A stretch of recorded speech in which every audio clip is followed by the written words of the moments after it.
Now, I'll introduce our first speaker, which is Eli Paster from PolyJoule, and its approach to transforming the energy storage. PolyJoule has developed a suite of proprietary chemical and manufacturing technologies to disrupt the utility and energy markets. Their systems are safe, non-flammable, and non-toxic, lasting 5,000 cycles plus, and less expensive than both lithium-ion and lead-acid alternatives. The chemistry behind PolyJoule is designed around organic, earth-abundant materials that are immune to global supply chain constraints.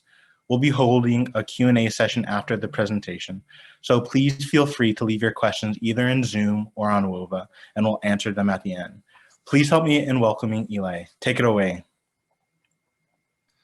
Great. Thank you, Timmy. I guess I will share my screen. Thank you all for the silent round of applause.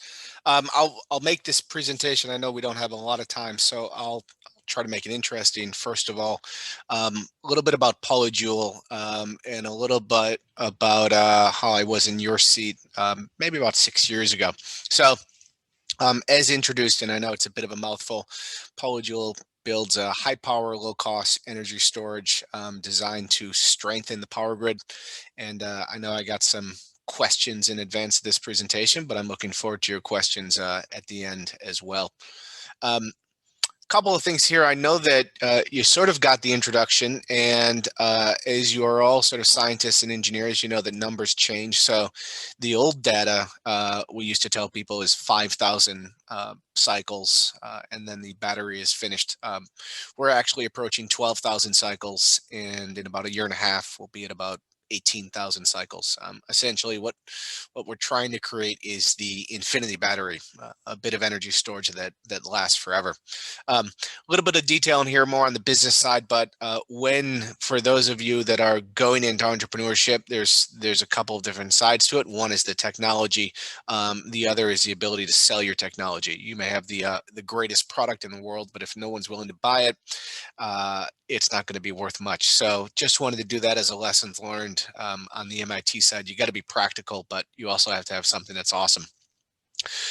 We take a lot of our roots from MIT. I'm a course 2 grad, did my master's and PhD there back in 2006, 2008. Worked a lot in overlapping areas. So it was a bit of course 2, a bit of course 5, a little bit of 3, and a lot of 10.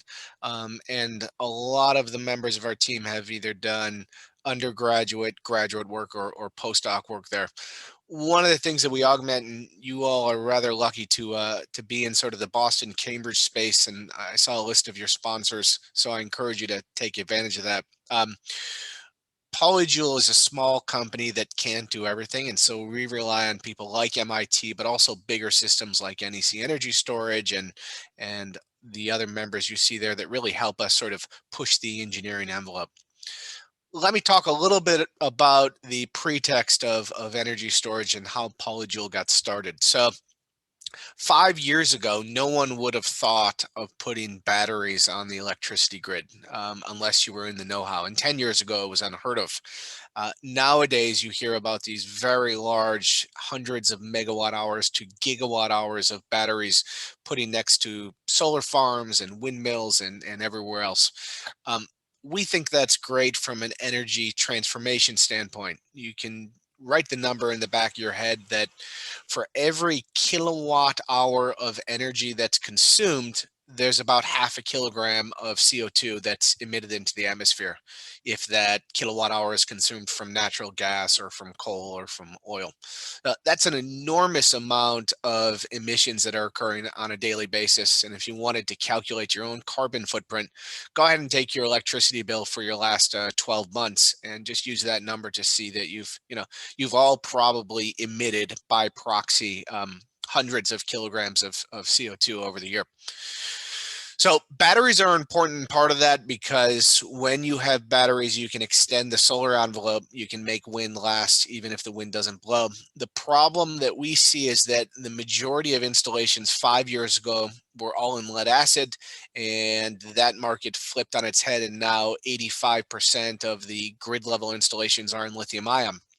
Um, what we say about lithium ion at PolyJoule is, first of all, it's an amazing technology. It's sort of done leaps and bounds over the last 5 years, especially with respect to cost.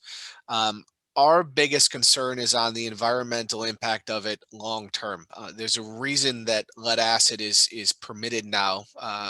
If you look at lead acid back in the 1970s and even in the 1980s, it caused an enormous amount of problems with birth defects and water contamination.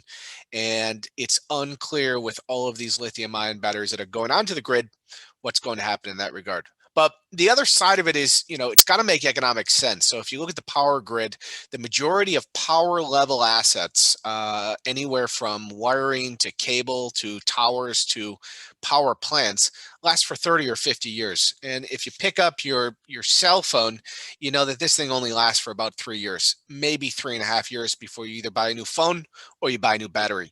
And that level of lifetime really is not sufficient from a capital standpoint, but also from a practical standpoint. If you've got thousands of tons of batteries that you're swapping out every year, it becomes a very expensive and laborious proposition.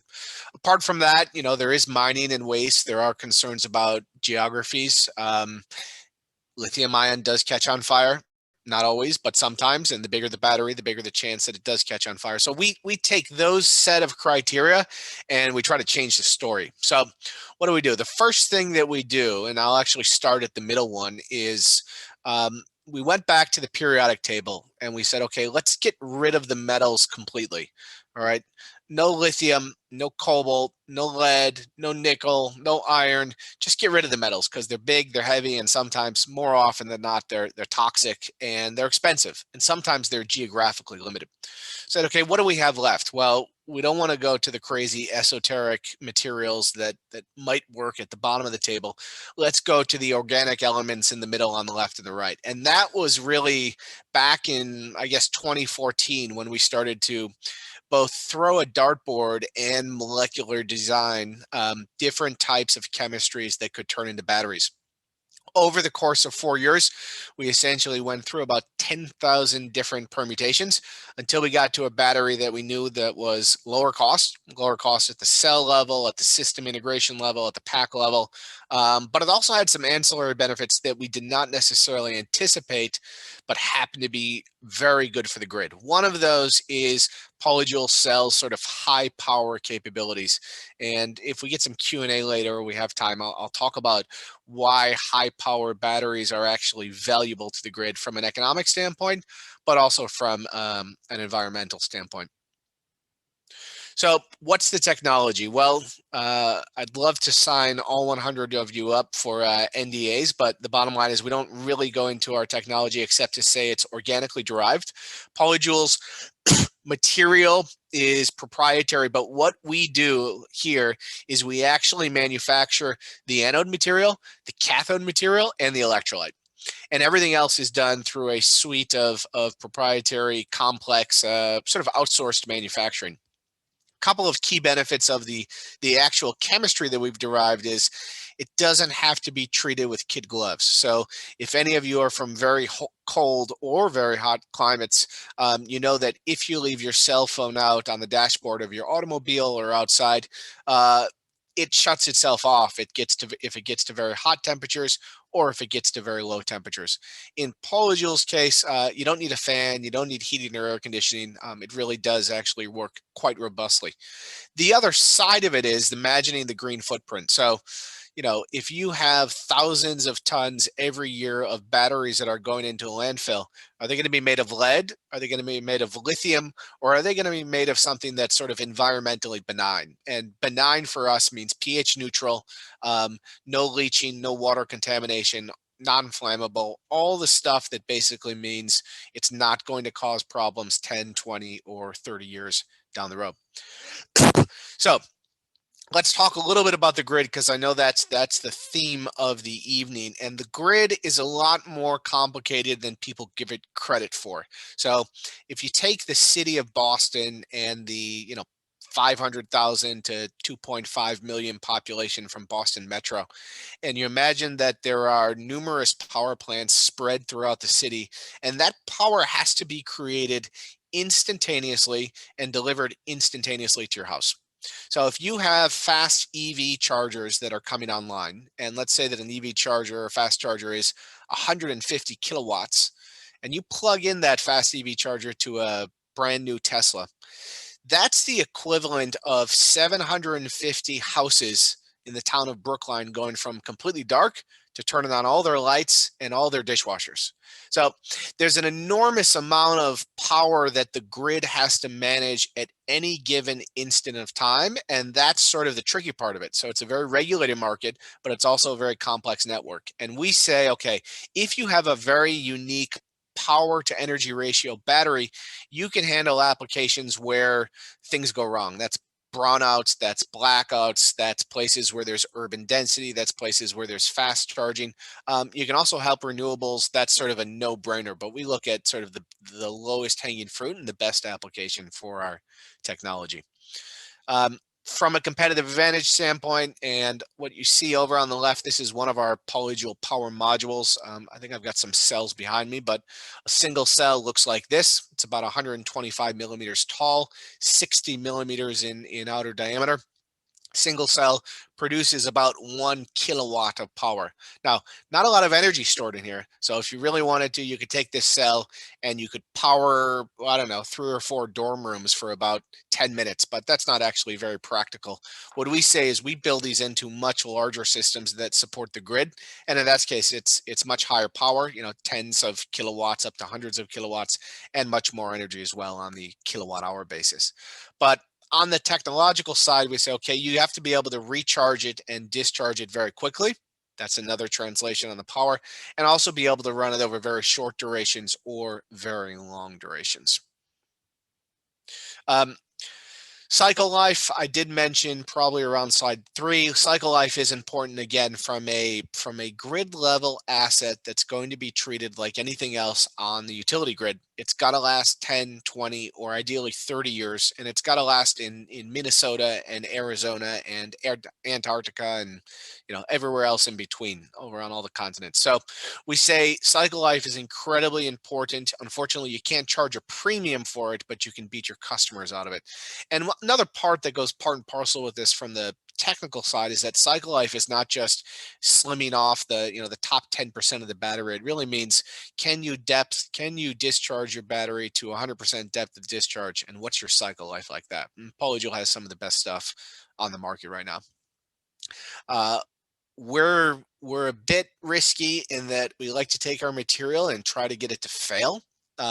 That means lighting our stuff on fire, throwing under very high voltages, blasting current through there, doing short circuit tests, penetrating it with a nail.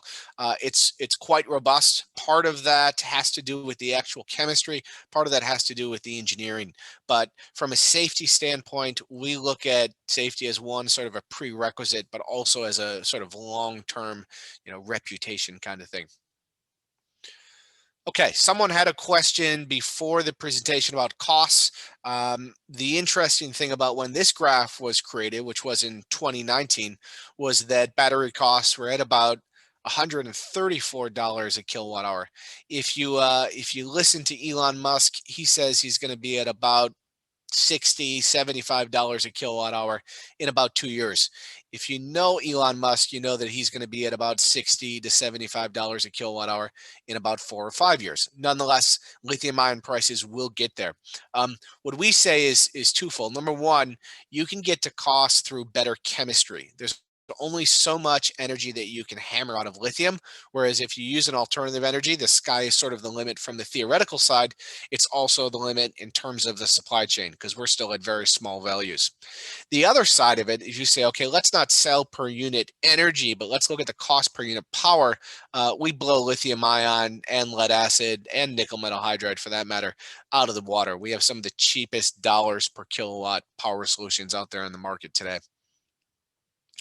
So, practical side of things. Let's imagine that you're in a startup, you've got a great technology, you've got your Mark 1 prototype, you go out, you raise some money, some investors believe in you. What do you do next? The next formation step, if you are an energy entrepreneur, is to find that customer. And the bigger the customer, is not always better, but the more helpful the customer is from a technological side and the better that your product fits with that customer's need, that's really the thing that adds the most value. So PolyJoule's first customer is actually a distributed manufacturing operation. So I want you to imagine the following. You've got a solar panel grid that basically outputs 50 kilowatts. That's your upper right-hand side graph. And then you're running an operational facility. It's in 2 shifts, and each shift peaks at about 75 to 85 kilowatts. The values you see on that middle graph on the power demand peaks are actually hourly averages. So they're a little higher than that. And the problem you're facing is that your morning peak and part of your afternoon peak can't be handled by the solar. Now, you could add a lithium ion battery to this system and it would work perfectly well. The problem is lithium ion batteries can't handle those power peaks. So instead of buying just the right amount of energy for a lithium ion solution, you got to buy 4 times the amount of energy so that you don't overstress the battery. In PolyJoule's case, we say, okay, we don't have that problem with power delivery. You size the battery just right. You charge it up during the evening time. You charge it up during the middle over peak. And then when you've got that electricity deficit, that's when you actually discharge the battery. This is probably a 6-month project in the working, but we will be delivering in about maybe 2.5 months at most. So what does that timeline actually look like from a practical engineering standpoint? So if you think life is hard, getting hit with the fire hose at MIT, wait till you start your own company. Basically, we signed a contract in May, right in the middle of COVID when the whole world was shut down. And we said, we're going to deliver in the November, December timeframe. We went from about 150 of these cells to several thousand cells per week over the last 4 months on a manufacturing side. And there's a whole level of integration, and the core 6 people would love this kind of stuff. Integration with the AC, DC side, safety, interconnects, all that other good stuff. I guess the point to mention is that the big thing that I learned when I was at MIT, when I was listening to, webinars over in Building 32, I guess they weren't webinars back then, was you got to have a product, you got to have a customer, and those 2 things don't necessarily come hand in hand. Sometimes you have to have a customer before you have the product. And sometimes if you don't have a customer, but you have the product, you got to find one soon. Otherwise you're a fish out of water. The nice thing about PolyJoule's sort of 10 kilowatt hour system is it immediately ties into a 50 kilowatt hour system, 100 kilowatt hour system, and all the way up to about 1.5 megawatts. A little bit about the technology. So we look at our portfolio as sort of a combination of batteries, modules, systems, and then off to the races in terms of the different markets that we intend to approach. But really on the application side, the amount of energy on the DC and on the AC side, what we're going to see in the next 15 years is going to be astronomical. You hear all of these announcements going on that, Europe and Asia and large multinational corporations are going to be emission free or 100% electric within the next 10 to 15 years. And it's sort of like a race to who can make that announcement first. If you run the calculations of how much energy is stored in a gallon of gasoline, and I want to say it's around 43 megajoules for about a gallon, it's an enormous amount. And you're either going to need a tremendous amount of solar power, a tremendous amount of wind, new technology that you guys are working with in the laboratories. And on top of all that, you're going to need batteries everywhere. You're going to need batteries to store at the market, at the airport, at residential, at retail, everywhere else. So that's really where PolyJoule comes in. We see energy storage everywhere, on the roofs and underground and everywhere in between. All right. Thank you very much.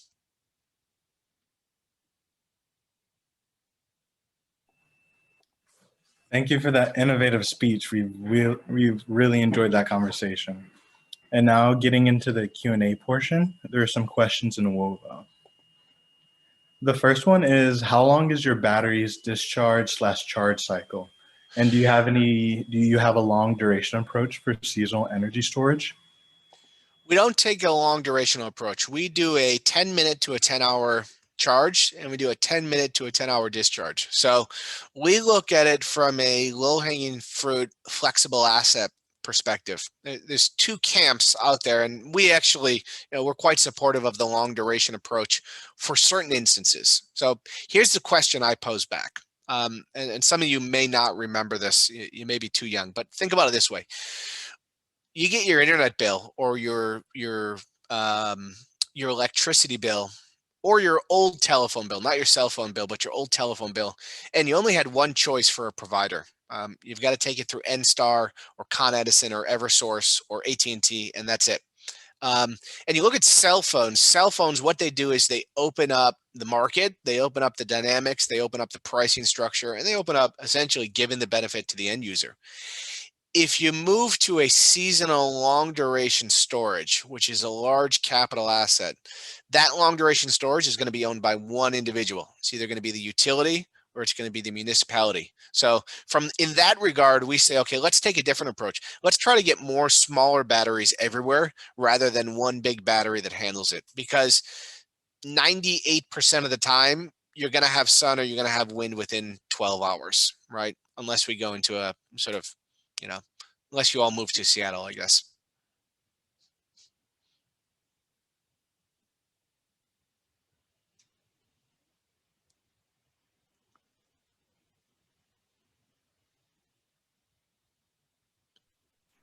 Sorry, I just realized I was muted. Do you ever see in your approach, would it be more favorable for the grid to be decentralized or centralized? It's a tough question. So let's try to segregate it. Let's try to separate it by rural and urban. All right. So I think in rural cases, it makes sense, especially in rural build out where there's sort of future development, to make the grid decentralized. And the reason for that is, I don't know the cost metrics off the top of my head, but it costs hundreds of thousands of dollars anytime you want to lay new electricity cable. So if there's a new subdevelopment down the road, you're going to have to get permitting. You're going to have to get an enormous amount of money. You're going to have to petition the state or petition the municipality just to get a power line built to your house. And in that case, decentralized energy is good because people can have solar panels on their house. They can share it with their neighbors. They can have batteries for backup. It really does strengthen that localized community. For urban dense areas, decentralization doesn't necessarily make sense, and that's because you've got one massive bundle of population that all want the same thing, basically an enormous amount of power. And in those cases, we think that a centralized approach probably makes more economic sense. It may not give the end user as much benefit or choice, but from a purely economic perspective, it makes sense to centralize it. Okay, thank you. Someone else is asking about the environmental impact of the batteries and the potential to recycle the used batteries. Yeah, no, it's a big question for us. And we think that about 95% of this battery is recyclable. So first of all, you take the plastic, you can recycle that. This is just a protective label on there. Probably about 30% of the weight is metal, all 100% recyclable metal, started from recyclable metal and will go back to recyclable metal. And then the rest of the material, 30% of it can probably be recycled for incurring industrial use, or it can be basically drained out into the water stream. And the last part, the last 30%, tell me if I've added up to 120 yet, can be recycled for repurposing, either for making better batteries or making other batteries or other use cases in the agricultural sector and also in the soil treatment sector. Recycling is a tough business in that it's got to make economic sense from a volume perspective for people to want to get into the business. But we look at it from the other side, which is in the worst case scenario where it's not recycled, what's the worst thing that could happen? And if it's fully recyclable material, usually it means it's pretty easy to deal with chemically and environmentally. Okay, thank you. We're also getting a few questions on the energy to weight ratio and how they compare to other technologies. Yeah, so we're about 8 times less energy to weight than lithium ion, and we're about 5 times higher than power to weight of lithium ion. That's the best way I can describe it. If you look at the power to energy ratio of lithium ion versus PolyJoule, do the inverse of those fractions and you'll see that it's like 12 or 16 to 1. Okay. I think we have time for 3 more questions. So we have another question coming in asking about, is your product hardened to protect from EMPs or Carrington level solar effects? I don't think so. I mean, we've never done any serious EMF testing, but from a sort of robustness testing, we've done mechanical robustness, thermal robustness. It is sitting in a gigantic aluminum shield, which tends to protect some of it. And we've also done a lot of sort of short circuit testing and other stuff where we essentially surge enormous currents, up in the kiloamp range into these cells, and they seem to treat it, like a walk in the park. They do fine and they recover.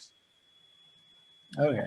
And then they're also asking about potential uses for your batteries, such as cell phones or cars, or where do you see your technology being applied? We see it, and this really has to do with the weight aspect of it. It's not going to go in anything that moves. So it won't go in laptops, it won't go in cell phones, it won't go in cars. We see that it'll go in the grid, it'll go in households, buildings, possibly gas stations or EV charging stations, and anywhere else where you have an application where you need power stored, but that power doesn't have to be transported from point A to point B, at least from a carry along the power perspective. And that purely has to do with the mass of it. Okay, because it's too massive. Yeah. Okay. And then moving a little bit away from, I guess, the more technical aspects, we're getting one question. What challenges did you face when you started your company and how did you tackle them? Oh boy. Where do you want to start? That's like another whole 3 hours altogether. Well, let me put it this way, since I think you guys are all Boston area and a lot of you are MIT. So when I was there, and I was there for about 5.5 years, there were a bunch of courses that probably came in handy, more so than not. So I had the Course 2 suite, linear controls, instrumentation, a bunch of math, that kind of stuff. But I did a lot in Course 10 and Course 5. The chemistry side of things, which helped PolyJoule a lot. And then there was a lot of manufacturing, and there was actually a lot of Sloan courses that we took, or I took, I should say. The biggest challenge that we found, apart from the manufacturing, which is not trivial at all, and the level of perfection that you really have to strive to in order to make 5,000 identical batteries. Now, mind you, 5,000 identical batteries this size is the equivalent of about 100,000 AA batteries. So it's a huge challenge, and you have to do it in 3 months. So there's all the technical challenges that go with that, but more so than any of that is the proper planning. And proper planning is not just ordering the supplies. It's actually managing the people, managing the resources, negotiating, not sleeping at all and still being in a good mood. That kind of softer, less engineering, but highly critical stuff is the best way to deal with things that come up. I think the last answer I'll say on that is that every month I sit down and lay out a big piece of paper and say, okay, what's going to go wrong this month and next month and next month, and try to plan as best as possible to avoid those things. So I'm an optimist by nature, but I plan like a pessimist. And that has helped tremendously in sort of anticipating the problems so that if they come up, we've got 2 or 3 options at our disposal to try. Okay, thank you. Thank you for that response. And with that, we will conclude our first keynote. Thank you, Eli, for your presentation on PolyJoule and your innovative approach to energy storage technology. We will